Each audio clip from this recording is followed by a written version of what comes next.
All right, so for this demo, instead of doing some individual feedback, I'm just going to go ahead and put together a whole demo showing some different alpha techniques that we can use and how we can use doubling up on CornerPin with a little bit of GridWarp. Now, there is a GridWarp tracker, which is a little bit different. So it's going to be a similar concept, just a little bit expanded using different tools, which you can always check out on the Foundry.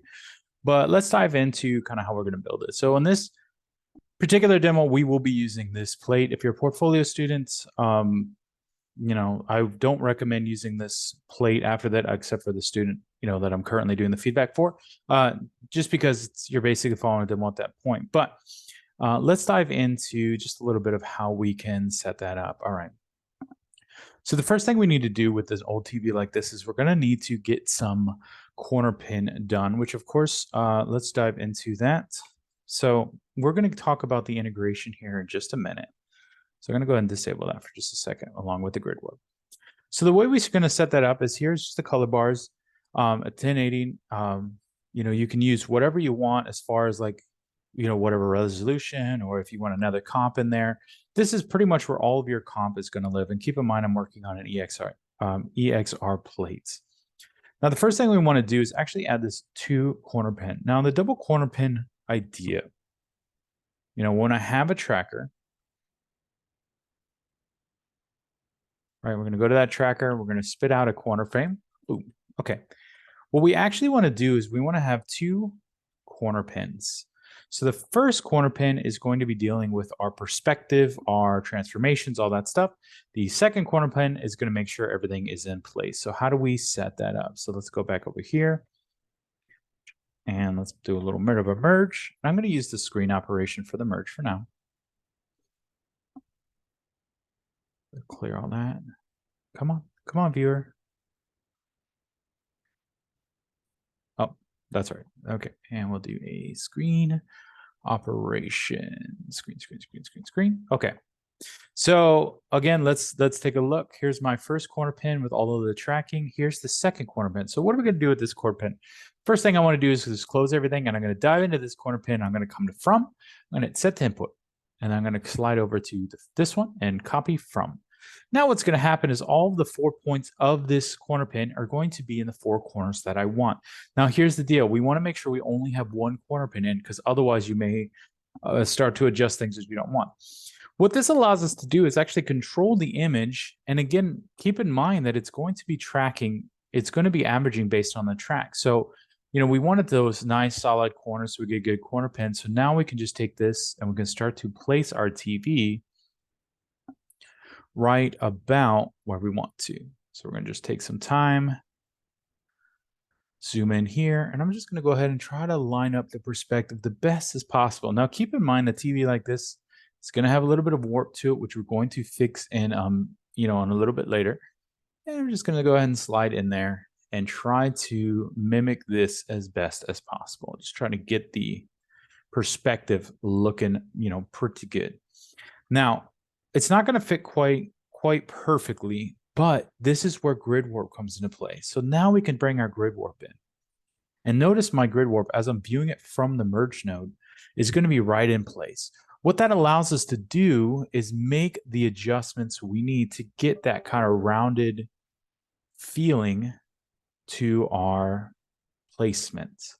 This takes a little bit of time too, just a little bit of adjustment, and making sure we're not losing too much of this at the bottom. Now, keep in mind, if any of your corner pin kind of slides out of there, you will need to go back and correct. You'll see this kind of weird error. And what that is just actually in this corner pin, the to and from. And, sometimes you might actually have to just go back through and quickly, fix that. But I'm going to go ahead and just kind of get this moving. And through the magic of television, you will end up with something like, everything kind of fitting in there. Now, the next part of the deal is going to be getting it to match the alpha. Now, there's a couple of theories. We could take the corner pin, we could create a roto, and we could do all that stuff. But I want to walk you through just kind of a process here. So here's the original plate. And if we look at our luminance values, we can see that TV, whether it's sometimes it's chroma key, sometimes the screen replacement is a different color. But in this particular case, we're doing luminance, and we have a pretty good spot for luminance. So what we're going to do is we're going to actually, and I'll put a little another key over here so you can see what this is going to be like as a little demo key here. Okay. What I'm going to do is I'm going to go into luminance and I'm going to color sample. Put Q back on. Let's go and close everything out. I'm going to come over here. I'm going to color sample the middle of the TV and I'm going to look at the values. So notice my values here, 0.41, 0.44, 0.3. Okay, 0.412. Looking pretty good. So I'm going to go ahead and take my B channel. I'm going to put 0.41. And then I'm going to go to my C and I'm going to, breathe on it just a little bit, 0.43. And then now what this allows me to do is now I can control the highlights coming in on A and I can control the highlights coming in on D. And check this out. I'm not worried about this because we're about to garbage man everything else. But look what we're getting for free in the meantime. We're actually getting these, as I kind of breathe on it a little bit, we're actually getting some of those reflections, watching this corner here where it's a little bit heavy shadow, which I believe is an RD. We're actually getting some of the artifacts and reflections and things that are on the screen for free, which is awesome. From there, we're going to go ahead and copy that back in, and I'll share that for a second. But the principle, the next two steps, we're going to copy this alpha into our chain. We're going to merge it with our CornerPin alpha coming in. Then we're going to defocus it and we're going to grade it. So let's take a look at that. So here's my kind of final, and again, I'm only looking at this side of it. I'm going to go ahead and copy that back into the original B. So this is where things might deviate a little bit. We could pop out, we can do little merges here, but I just wanted to show you how you can kind of keep all of this stuff in line if you want. So here's our, alpha before, here's our alpha after. Okay, now I have from my CornerPin, I have my own alpha, right? It's floating, it's doing what it needs to do. It's just right in the right where it's supposed to be. Okay, so we're going to take advantage of this channel merge right here. We're going to say A multiplied by B. So check this out. Wherever it's black is going to be 0, right? If you look at the alpha value. Oh, it's not even showing me an alpha value. But here, it's going to be 1. So black is going to be 0, and we're going to have these different alpha values coming in on our CornerPin. So when we multiply, it's going to, we have a couple corners here, not that big of a deal. We could finesse that, but again, this is just a simple demo. But what's happening is all of that extra stuff out here is getting multiplied by 0, which gives us 0. So that's a quick way to get a free alpha, right? And then I'm going to hit a little bit of defocus. It's just going to defocus our alpha just a little bit. And then here's the last little step we're going to do. So we're just going to grade it. And what we want to do is we want to just say, hey, I want to just dial my white point down so I can fill up most of that TV. And you could see how I can kind of get rid of some of those highlights. Biggest thing is when we are doing this, make sure you have white clamp so you're not blowing any any alpha values over 1 because that will cause some issues. But we can kind of dial this in so the majority of the center of the screen is white. And, we have this nice little space over here. Okay. So, awesome. Let's go ahead and look at it now, and boom, there's our thing. Now, you may notice I did a screen operation. Screen operation is going to be the way to go when we're putting on a screen. And keep in mind, you're like, okay, well, the first screen wasn't the greatest, but maybe, we need to, I just want a little bit darker. In this case, it actually makes sense. When you look at the luminance and how bright it is, these TVs weren't very powerful, but, you could take another screen operation, and I'll show you how to set up the alpha while we're here because that actually worked out. Plug another one right underneath, and I'm going to put in that CornerPin again. Now, check this out. Bam. Well, wait a second. Why is it all jacked up? Check it out. So in our merge operation, I'm going to go to mask. So you may be familiar pulling out from the right and doing a little hook and building a mask on the right. We can actually mask by a channel right in there. There we go. And then, we can invert it. So you can see what that might look like. Okay, so when we've inverted it, now we have control. And again, it's just on top. So if you did need a little bit of pop, a little bit more information. But in this case, I thought it looked pretty nice. Sliding over, the next thing is TVs emits a little bit of glow. Again, we're in the middle of the daytime, so it's not that big of a deal. But let's go ahead and add that screen glow over here. So what I'm going to do is I'm just going to add an edge blur. Now, here's what's important. I've added an edge blur, but I don't want it on the actual image itself. You could do it on the image, but I just did a little bit of focus. In this particular case, this is going to be where it wants. But really what this focus was, because, you could add a glow. There's a lot of different ways to add, to make the TV, illuminate and stuff like that. But what I want to do is all I did was just do a little bit of edge blur back on my corner pin. And I'm going to merge that over. But in this particular case, I'm going to just create an alpha. So let's take a look at that. So I branched it out from here. So that's our kind of our original luminance key with just the TV. Filtered alpha, I went ahead and blurred it out. So we get that like kind of soft glow alpha, right? Then I took this alpha and I subtracted it. So A minus B. Notice the shift here, A minus B. And I subtracted it from here. And I pumped that into the mask for this one. So now you can see this little soft glowing alpha.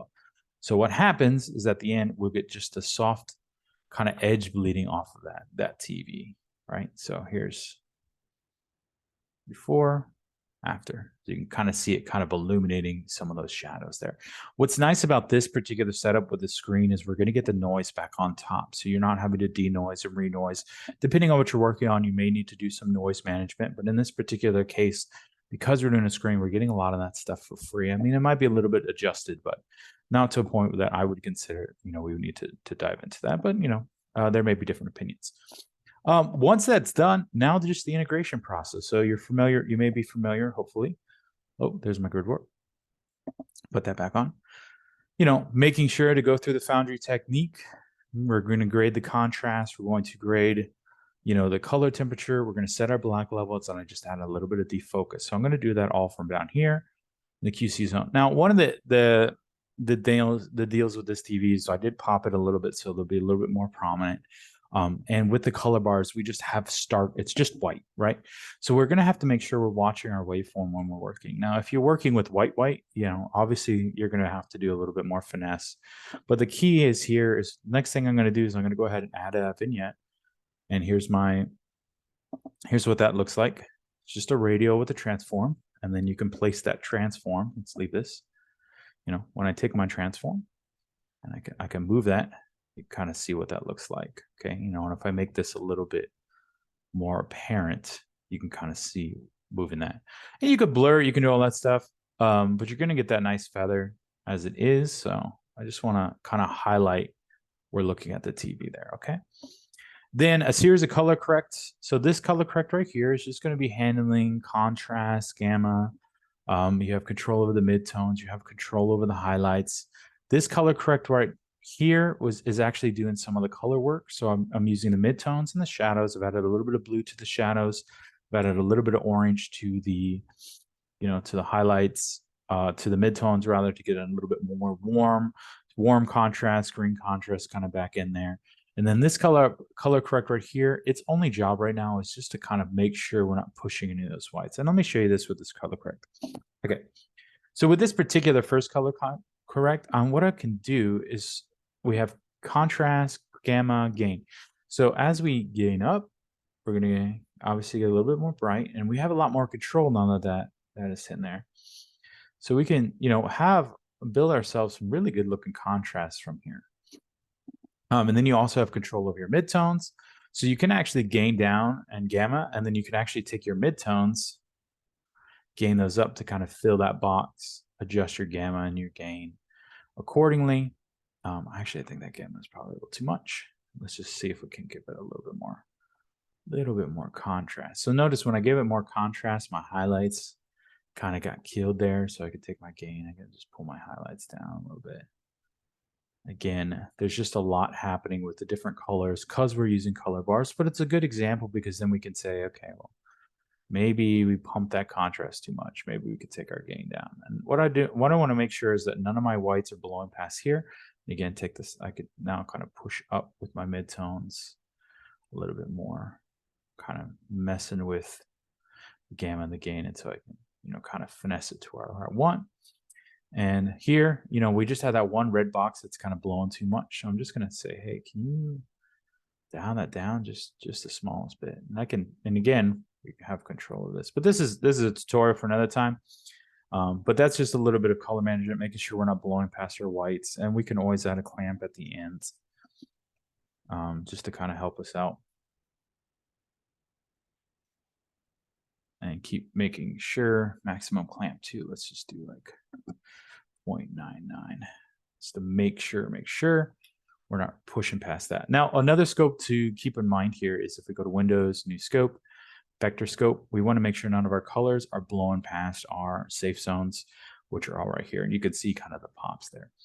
But other than that, that's pretty much it. So just wanted to walk through kind of some, these are just little extra deals. Walk through how we can kind of use CornerPin to do a lot for us, right? And again, maybe now that everything's done, again, I have control over, so 100, not at all. Oh, it looks like somewhere along the way, as we were messing with Final Color, we kind of jacked up that stuff. So I'm just going to see back.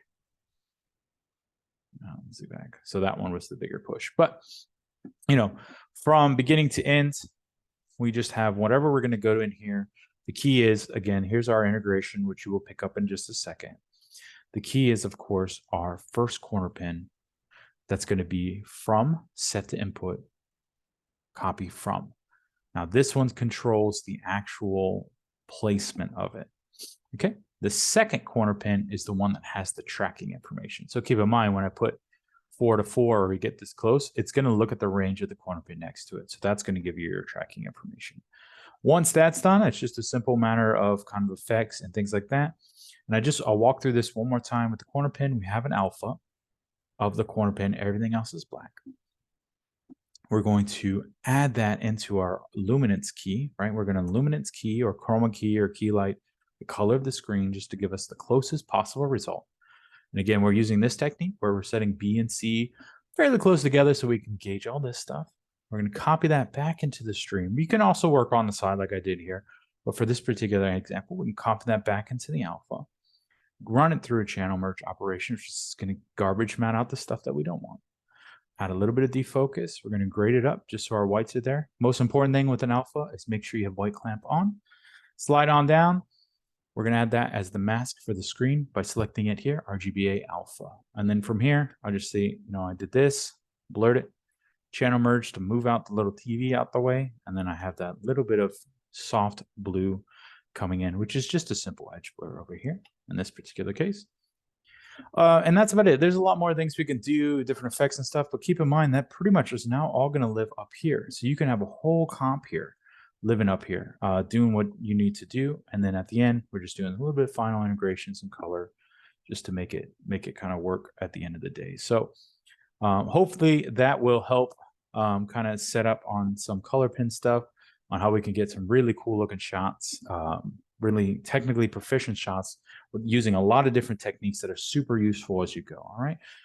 Other than that, I hope you enjoyed the demo. Thanks so much.